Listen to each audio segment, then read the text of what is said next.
Hey everybody, welcome back to this mini lecture. This one is going to be on research proposal. It's part one of a two-part series. Some of you may be thinking, what is a research proposal? It is a clear plan to conduct academic or scientific research, with emphasis on clear, plan, and research. What are you attempting to do with a research proposal? What are the goals? Research proposal helps to outline what you plan to research, and it also explains the procedures for a qualitative and or quantitative study you intend on conducting. Those are the two main big goals of it. What's the focus of a research proposal? You use it to help analyze a topic. It helps you propose a hypothesis for that topic so you have something to study. And it helps introduce yourself and the reader to what the research you're conducting proposes to actually do or what you're trying to prove. A couple of different foci there. Some of you may be thinking, where is it actually used? You usually write a research proposal, before embarking on a full-blown doctoral dissertation, a long master's degree thesis paper, or some kind of other special paper that's a bit long, like a senior project. From all of this, you can probably tell by the way it's being used, it's useful for a very prolonged, rigorous piece of research. It helps you to help make one of those things. I'm going to go quickly over 6 steps for writing a research proposal. 1, review the literature. 2, create a hypothesis. 3, craft your methodology. 4, write an abstract. 5, outline your contents. And 6, get down to write. First, review the literature, also known as the literature review.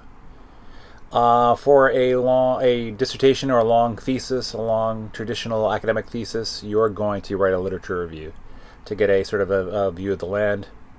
Also, if you're not doing one of those two things, reviewing the literature, even if it doesn't require it, writing one of these types of papers, this proposal, will help make the research paper you're going to write, easier and higher in quality.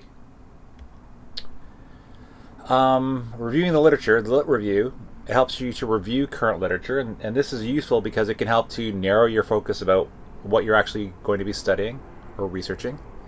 It helps to establish a hypothesis that has not been addressed, and it helps bring you up to date on the state of your topic. So it does a couple of great things that will help you and is, again, very useful. Step 2, create a hypothesis. Please remember, when you're looking through your literature, you want to read it with the purposes of finding an idea that you want to study, and that could turn out to be your hypothesis. When you have this idea, you want to edit it to some extent so to make sure that you're comfortable with what you're actually going to be embarking on doing. And then finally, for your hypothesis, you want to try to ensure that you have a testable, falsifiable claim. We'll talk more about that soon, but it's like you want to have a hypothesis, something that you're actually going to try to claim and prove or disprove through the action of your thesis. And a hypothesis, which is a testable, a falsifiable claim, will help you do that. Step 3, craft your methodology. There's a relationship between the hypothesis, which we talked about in step 2, and your methodology. A hypothesis must be falsifiable, and your methods test whether or not your hypothesis is false. So these two things go together. And don't be scared. If you find that your hypothesis is in fact false, you want to write that down because that's very important in terms of writing your paper. Some additional notes on methodology. You want to make sure that whatever methods you're using, you're rigorous, they're thoughtful, they're done well. And you want to write about your methods and hypothesis fairly. Do it in a way that's responsible and reflects the data and research you're doing. Step 4, write an abstract. We talked about this in an earlier mini lecture, or at least partially. What is an abstract?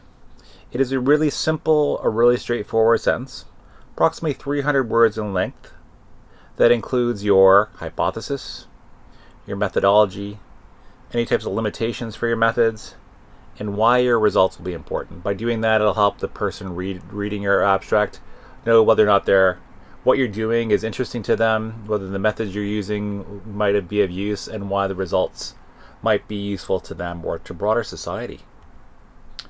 Why would you want to write an abstract to begin with? It is really, really vital to rigorous writing to write a really good abstract. Think about it sort of like as a way to sort of focus your thought over a long paper, your abstract will keep you focused. If you continually write your paper with your abstract in mind, it will make it more streamlined, straightforward, and focused. Also, some additional notes. A lot of times, if you think about it, because it's only 300 words, and you say if you have a written paper, writing the abstract is pretty easy.